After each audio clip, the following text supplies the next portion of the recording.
that we want to lead a government that will invest for the future, not cut and damage people's lives. Austerity has created the most incredible gap between the richest and the poorest. Britain now has 150 billionaires. I don't know what's happened to 100 of them, because only 50 are funding the Conservative Party election. And I think it's deeply mean of the other 100. After all, they've done so well out of the Conservative government. You'd have thought they could have spared a bob or two for them. I mean, it's only right, isn't it? I mean, I hope they were going to fund us, and I realised I didn't know any billionaires to ask. And so the Tories get their money from billionaires. They get their money from all kinds of odd sources. I'm absolutely clear where our campaign money comes from. Our friends in the trade union movement who pay their money in through the political levy. All the unions, all they give, Unite and all other unions that give so generously to us, but also the generous donations of members and supporters of our party. And we've raised a great deal of money. I can't give you the exact figure, but I think it's approaching 2 million, which has come from small donations, average £25. I'm proud of that, because it shows we're not funded by the super rich. When you look at the golden thread that runs through our manifesto, it is about ending austerity, it is about investment for the future, and it is about confronting the problems of poverty that so many people face. That means, as Greg said, a decent living wage. It means rights at work from day one that you get there. It means proper training and apprenticeships, and it means investment in the industries of the future in order to fund the services of today. So I want our health service to be properly funded. I want to be proud of our health service and proud of the social care that goes with it. So we will end prescription charges in England. We will restore free dental checks. And when I was challenged about this in one interview I gave, the interviewer said to me, "Well, doesn't everybody get their teeth done privately?" I said, "No." And I thought we were going to get into a discussion about each other's dental hygiene at that point. But there's a kind of disengagement between the way a lot of the media report this election and the reality of what's going on the ground. And that is where I just want to share these thoughts with you.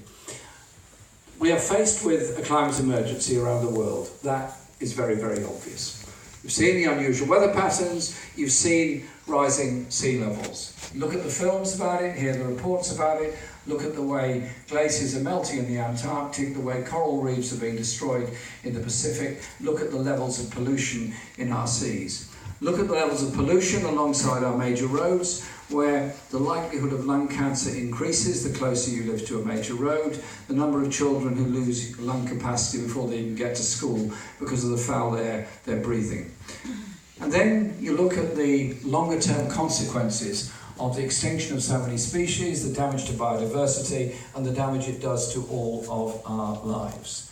This is serious and didn't happen yesterday, but it's happening at a galloping pace. The last Labour government did pass a Climate Act, did work very hard on this, and I pay tribute to Ed Miliband for the work that he did on that when he was a minister in that government. So I'm pleased to work with Ed on these issues because he believes passionately in them. But it's also about what we do for the future.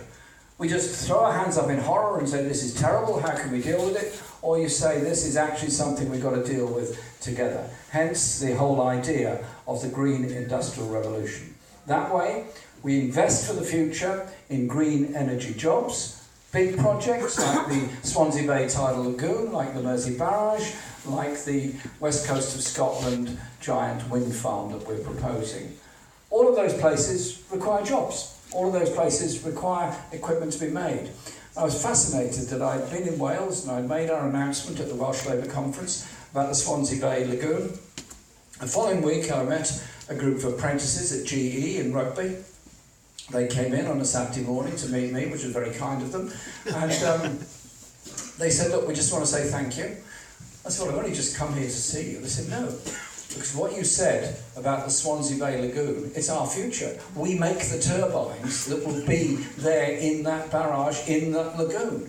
thank you, because somebody at least is thinking about the future. So it's that, but it's also retrofitting of homes. It's also the green energy jobs that go with all of that. And I'm very proud of all the work that's been put in on the green industrial revolution and the jobs that it will create. And we're in touch with friends across the water in the USA, Bernie Sanders and AOC and others that are working so hard on the Green New Deal. This has to be the way forward. If you leave it to free market economics, if you leave it to the politics of the right, what you will get is more and more environmental degradation, more and more burning of rainforests and everything else, more and more pollution, and the rich pulling up the drawbridge trying to protect themselves, while the poorest in the poorest places suffer the most. And that is simply not the way